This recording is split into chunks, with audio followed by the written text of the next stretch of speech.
السلام عليكم ورحمة الله، أهلا وسهلا بكل متابعي القناة. حلقة جديدة عن أخبار الرياضة المصرية والعالمية. بعثة الأهلي تطير إلى المغرب 28 يناير للمشاركة في بطولة كأس العالم للأندية. طاهر محمد طاهر يخضع لاختبار طبي جديد لتحديد إمكانية مشاركته في المباراة القادمة أمام المصري من عدمه. النادي الأهلي ينفي أخبار رحيل لجنة التخطيط وأن اللجنة مستمرة في تأدية عملها.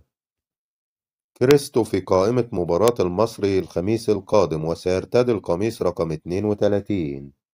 محمد محمود يريد الرحيل نهائيا عن النادي الأهلي خلال شهر يناير الجاري ويرفض الخروج على سبيل الإعارة إلى أي نادي. محمود متولي وياسر إبراهيم مهددين بالغياب عن مباراة الزمالك يوم 21 يناير المقبل في حالة الحصول على إنذار ثالث أمام المصري. أحمد سامي مدرب سيراميكا كليوباترا حصل تواصل من الأهلي لاستعادة محمد شكري، ولكن اللاعب مستمر لنهاية الموسم ولن يرحل في يناير الجاري لأي نادي. الأهلي يطلب ضم محمد رضا بوبو مجددا، وفيوتشر يطلب 45 مليون جنيه للتخلي عن اللاعب. مصدر من النادي الأهلي: مارسيل كولر حسم اسم المهاجم الجديد للنادي، والمدرب متفهم جميع خطوات إدارة الكرة في المفاوضات. الأهلي سيتعاقد مع مهاجم قوي في يناير نهاية الأسبوع الجاري، وهو مهاجم أفريقي محترف في أوروبا، وهناك لاعب لاتيني مرشح أيضا للانضمام إلى الأهلي.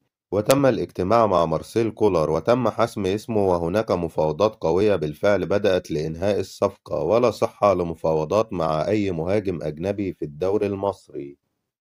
مارسيل كولر يبلغ إدارة الأهلي بعدم حاجته للثنائي رامي ربيعة وأيمن أشرف، ويطلب ضم مدافع جديد. رسميا النادي الأهلي يقرر التنازل عن بطولة كأس السوبر لكرة السلة 2022 وإهداء اللقب لجماهير الاتحاد، واتحاد السلة يوافق ويمنح الاتحاد السكندري اللقب. موقع فوتو سبورت: الكاميروني فينيسنت أبو بكر رفض التفاوض مع النادي الأهلي المصري، وذلك بعد رحيله عن صفوف فريق النصر السعودي. الأهلي تواصل مع اللاعب الكاميروني لمعرفة موقفه من الانتقال إلى الدوري المصري، ولكن وكيل اللاعب رفض الدخول في مفاوضات مع إدارة الأهلي، واعتذر عن الدخول في المفاوضات لأن اللاعب يرغب في خوض تجربة احترافية أوروبية عقب فترة لعبه في الدوري السعودي، بالإضافة أيضا إلى الراتب الكبير الذي يتقاضاه اللاعب والذي لا يريد تخفيضه في خطوته القادمة.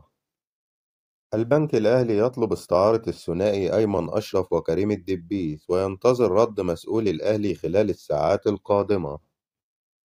المهاجم الإيفواري جان فيليب مهاجم سانت إتيان الفرنسي يفاضل بين عرض النادي الأهلي وعرض من نادي تركي آخر للانضمام إليه خلال يناير الجاري.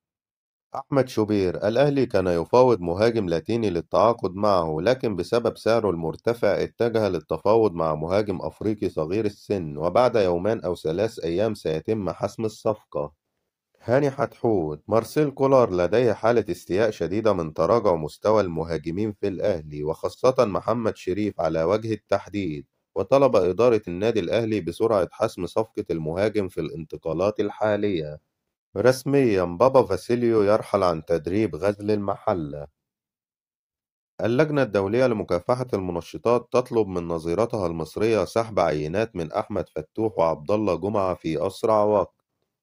رسميا يحيى الكومي وباقي أعضاء مجلس إدارة الإسماعيلي يتقدمون باستقالة جماعية بعد هزيمة الفريق أمام حرس الحدود وتأزم موقفه في الدوري.